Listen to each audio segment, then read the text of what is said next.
Darkness here is not the absence of light, it is a permanent condition, a pressure that never lifts. A silence broken only by drifting bodies and sudden final encounters. In this world, food is rare, movement is costly, and evolution is unforgiving. And somewhere in this black water, a small glow pulses like a false promise. It hovers, it flickers, it waits. The anglerfish does not chase. It does not need to. In the deep sea, patience is a weapon, and deception is survival. Every part of this animal, its light, its jaws, its body, even its reproduction feels less like biology and more like a violation of the rules we expect life to follow. This is a place where mating becomes fusion, where bodies exist primarily as tools, and where light itself is grown from flesh. Today, we're diving into why nothing about the anglerfish is normal, why this animal represents one of evolution's most extreme experiments, shaped by a world that most life on Earth will never experience. To understand the anglerfish is to understand what happens when survival leaves no room for elegance-only results. The world that shapes the anglerfish begins far above it, where sunlight fades and physics quietly takes control. As a body sinks through the ocean, light disappears first. Reds vanish within meters. Yellows and greens follow. By the time the seafloor drops into the abyssal depths, there is no color left at a lonely black, uninterrupted and eternal dot. Here, in the deep ocean, the sun does not rise or set. It simply does not exist. This environment is not merely dark. It is cold, hovering just above freezing. It is crushing, with pressures hundreds of times greater than at the surface, enough to collapse lungs, crush air-filled spaces, and deform unprotected tissue. Movement costs energy that cannot easily be replaced. Food does not grow here. It falls. What sustains life is a slow, constant snowfall of organic debris, known as marine snowflakes of dead plankton. Fecal matter, fragments of surface life, drifting downward for weeks or months. For most deep-sea animals, a meal is not something to be pursued. It is something to be endured until it arrives. Scarcity becomes the dominant evolutionary force in this world. Efficiency matters more than speed. Waiting becomes more valuable than searching. And biology begins to bend in directions that feel unfamiliar because the constraints are unlike anything at the surface. The anglerfish is not an anomaly in this environment. It is a product of it. Unlike surface fish built for sustained swimming, anglerfish bodies are soft, gelatinous, and poorly muscled. This is no way. Muscle tissue is metabolically expensive. In a place where calories are unpredictable, excess muscle is a liability. Many deep-sea animals adopt similar forms, conserving energy by drifting or hovering rather than actively swimming. Pressure also reshapes anatomy at the molecular level. Proteins must function without folding incorrectly. Cell membranes must remain flexible in near-freezing temperatures. Enzymes evolve to operate slowly but reliably. The anglerfish carries all of these biochemical compromises inside its body, invisible but essential. Even the senses are altered. Vision, when present, is tuned not for color but for contrast and motion, especially the faint blue-green wavelengths that travel farthest underwater. Smell becomes critical. Vibration detection replaces hearing. Every sense is stripped down to what works in darkness and distance. And then there is isolation in the deep sea. Individuals are spread thin across vast volumes of water. Encounters are rare. Missing a meal or a mate can mean waiting months, years, or forever. This loneliness is not emotional, it is evolutionary. For anglerfish, the environment does not reward flexibility or choice. It rewards certainty. Certainty that when prey approaches, capture is immediate. Certainty that when a mate is found, reproduction is guaranteed. The deep sea offers no second chances. What appears grotesque or excessive from a human perspective is here, finely tuned restraint. Every unusual feature of the anglerfish, its stillness, its softness, its strange proportions emerges, logically from a place where energy is precious and opportunity fleeting. This is not a hostile world trying to kill life. It is a world that permits life only if it obeys very specific rules. And in the next movement of this story, one adaptation will stand out against the darkness itself, not as decoration, but as a trap made of light. In a world without sunlight, light becomes language. It signals danger, opportunity, and deception. And in the deep sea, Evolution does not merely tolerate light, it engineers it. The anglerfish's most famous feature. The glowing lure that extends from its head is not a lantern. It is a weaponized illusion. This structure, known as the esca, is a modified dorsal spine tipped with living light. It sways gently in the water, mimicking the subtle movements of small prey. To a hungry animal drifting through darkness, the glow suggests life, food, safety, something worth approaching by the time that realization proves false. It is already too late. Bioluminescence is widespread in the deep ocean. Jellyfish pulse with light. Squid flash warnings. Small fish emit brief glows to confuse predators. But the anglerfish uses light differently. It does not react, it waits. The glow is steady, controlled, deliberate. Producing light is expensive. It requires energy, chemistry, and precision. For the anglerfish, the cost is justified because movement is minimized. Instead of chasing prey through a three-dimensional void, the anglerfish turns itself into the focal point. It allows hunger to come to it. The light itself is not produced by the fish alone. Inside the esca live colonies of bioluminescent bacteria. These microbes generate light through chemical reactions involving luciferin and luciferous molecules found across many luminous species. The anglerfish provides the bacteria with nutrients and a protected environment. In return, the bacteria glow on command. This is not a casual partnership. The bacteria cannot survive freely in the deep sea. The fish cannot produce this light without them. Over evolutionary time, both have become locked into mutual dependence. Shaped by the same darkness, even the color of the glow matters. Blue-green wavelengths travel farthest in seawater, and that is exactly what the anglerfish emits. Red light, which disappears quickly at depth, is rarely used except by a few predators that exploit it as private illumination, invisible to most prey. The anglerfish does not need secrecy. It needs attraction. What makes this strategy effective is not just the light, but the context. In an environment where organic matter falls slowly and unpredictably, any sign of life is worth investigating. Many deep-sea animals are opportunistic feeders. They cannot afford to ignore potential meals. The anglerfish exploits this logic. Mercilessly, the lure does not simply glow, it moves.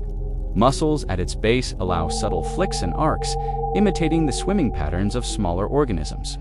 The anglerfish itself remains motionless, blending into the dark. The predator becomes background. The trap becomes foreground. This is evolution, reducing a problem to its simplest solution. If food is rare and movement is costly, let curiosity do the work. Bioluminescence here is not beauty. It is not communication. It is no spectacle. It is bait. And it sets the stage for what happens next, because when prey finally commits, the anglerfish must be ready to take advantage of a moment that may not come again for weeks, months, or longer. When the moment arrives, it does not last long. A shadow crosses the glow. A shape drifts closer, drawn by the promise of food. In the deep sea, hesitation is lethal for predator and prey alike. And the anglerfish is built for immediacy. Its jaws do not open the way most mouths do. They unfold. The skull is loosely articulated with bones that rotate outward instead of hinging inward.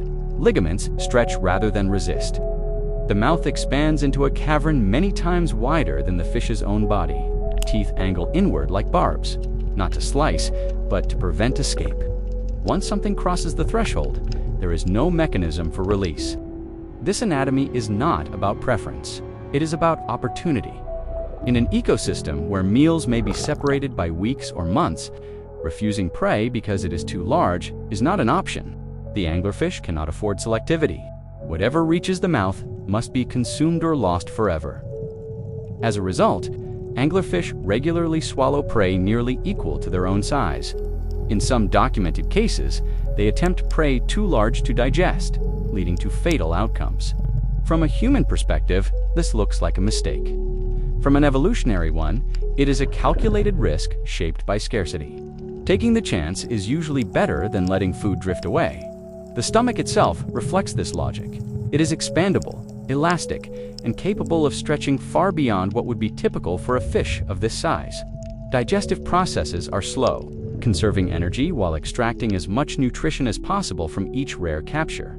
There is no wastefulness here. Everything is optimized for retention. Other deep-sea species follow similar strategies. Gulper eels inflate their mouths into balloon-like traps. Viperfish wield oversized fangs to snatch prey in sudden lunges. But the anglerfish combines these traits into a single, stationary solution. It does not pursue, it does not ambush through speed. It simply waits until physics and hunger deliver something within reach. Even its body reflects this economy. The tissues are soft, low density, and buoyant. Bones are lightly mineralized. This reduces the energy required to remain suspended in the water column. It also allows the body to deform slightly under pressure, without damage and advantage, in a place where rigidity can be fatal. Muscle mass is minimal. There is no need for endurance swimming. Bursts of motion are short and rare, reserved for feeding or repositioning. Every calorie saved increases the odds of surviving until the next encounter. This feeding strategy only works because of the lure. The light solves the problem of distance. The jaws solve the problem of size. Together, they form a system designed for a single purpose, turning uncertainty into capture. But there is another form of scarcity in the deep sea that jaws alone cannot solve. Finding food is rare. Finding a mate is rarer still. And for the anglerfish, evolution responds not with courtship or choice, but with permanence so extreme it borders on the irreversible in the deep sea. Distance is not measured in meters. It is measured in missed chances. For many species, reproduction depends on repeated encounters, competition, and choice. None of those assumptions holds in the abyss. Individuals are scattered across immense volumes of water, often separated by kilometers. A sexually mature animal may encounter only a handful of its own species in an entire lifetime, if it encounters any at all. For the anglerfish, this problem is solved not with patience, but with permanence. Male anglerfish are born into a world that offers them almost no margin for error. They are tiny compared to females, sometimes less than a tenth the size. They lack allure. Their jaws are weak. Their bodies are not designed for feeding independently over long periods. Instead, they are designed to search.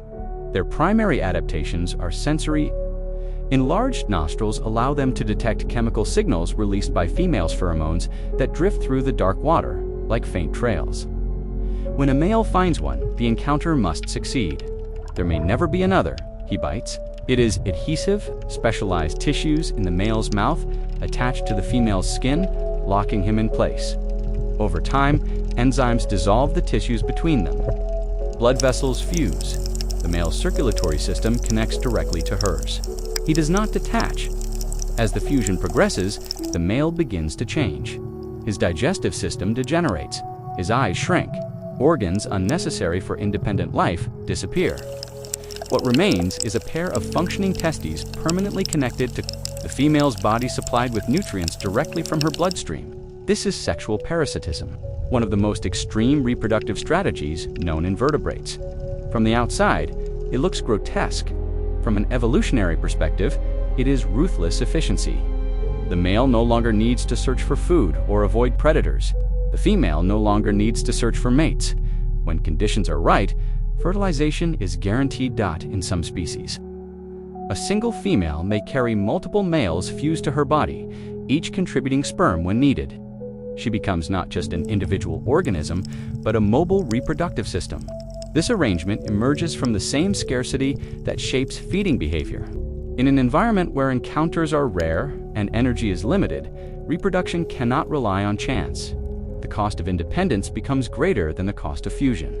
Importantly, this strategy is not universal across all anglerfish species. Some retain temporary attachment, others exhibit variations in degree. But the pattern is clear. As depth increases and encounters become rarer, permanence becomes more extreme. There is no courtship here, no display, no selection based on strength or beauty. Success depends entirely on finding and holding on. This system also reshapes how individuality itself is defined. The fused male is genetically distinct, yet physiologically part of another organism. Evolution does not prioritize autonomy, it prioritizes continuation. What seems unsettling to human sensibilities is, in this context, a precise solution to a precise problem. The deep sea does not reward romance, it rewards certainty. And as strange as this system appears, it is not an anomaly, It is a logical extension of the same forces that shape the anglerfish's light and jaws. Scarcity removes options. Evolution responds by closing doors behind it. What remains is a form of life that survives, not by flexibility, but by commitment, so absolute it cannot be reversed. The anglerfish does not feel like an endpoint. It feels like a boundary marker. Every aspect of its biology light grown from bacteria, jaws built for improbability, reproduction that erases independence, exists because the deep sea strips life down to fundamentals: energy, contact, time. When those become scarce, evolution does not compromise. It commits. What the anglerfish reveals is not cruelty or excess, but constraint. Evolution does not design freely. It solves problems with whatever materials remain available. In the abyss, those materials are few. And yet, the deeper scientists look, the more it becomes clear that even the anglerfish is not the extreme we once imagined. Only a fraction of the deep ocean has been directly observed. Vast regions remain unexplored, mapped only by sonar and inference. Each expedition returns with organisms that stretch biological expectations: transparent fish with no muscles, animals that grow without ever feeding again, species that may live for centuries in near total stasis. The anglerfish is one of the few we know well enough to understand. That familiarity gives it weight. Its existence forces a reconsideration of what normal means in biology. Traits that appear monstrous or illogical at the surface become inevitable under different rules. Beauty, efficiency, and even individuality are not universal concepts. They are environmental agreements. This matters beyond curiosity, understanding how life adapts to extreme pressure. Cold and darkness informs everything from enzyme stability to cellular resilience. It shapes how scientists think about the limits of metabolism, the origins of symbiosis, and the flexibility of reproductive systems. It even influences how researchers imagine life beyond Earth, not by copying forms, but by recognizing patterns of constraint and response. Still, much remains unresolved. We do not fully understand how often anglerfish reproduce, how long individuals live, or how population dynamics function in such isolation. We know little about their early development, how larvae survive the transition from surface waters to abyssal depths, or how climate-driven changes in ocean circulation may affect food supply far below. The deep sea is changing, even if slowly. Warming surface waters alter the composition of marine snow. Human activity reaches downward through noise, pollution, and deep-sea extraction. The anglerfish evolved for stability measured in geological time. It has not been tested against rapid change, and perhaps that is the quiet tension. Beneath this story, the anglerfish survives because the deep sea has always been consistent in its harshness. Darkness does not fluctuate. Pressure does not waver. Scarcity is predictable. Evolution thrives under those conditions. What happens when predictability disappears is unknown. For now, the anglerfish continues to drift in the black light, swaying gently in water that has never known the sun. It is not waiting to be discovered. It has existed unseen for millions of years, perfectly adapted to a world that does not care if it is understood. The deeper question it leaves behind is not how strange life can become, but how much of it remains beyond the reach of human experience, shaped by rules we are only beginning to glimpse. In the end, the anglerfish does not ask to be understood. It exists as evidence, quiet, suspended, complete. A reminder that life does not evolve toward comfort, beauty, or familiarity, but toward whatever works, wherever it must dot far below the reach of sunlight and certainty. Evolution continues its work without witnesses, shaping forms that feel alien only because they were never meant for us. The anglerfish is not strange in its own world. It is precise, and as long as the deep sea remains dark, patient, and vast, there will be lives within it that follow rules we have not yet learned how to imagine.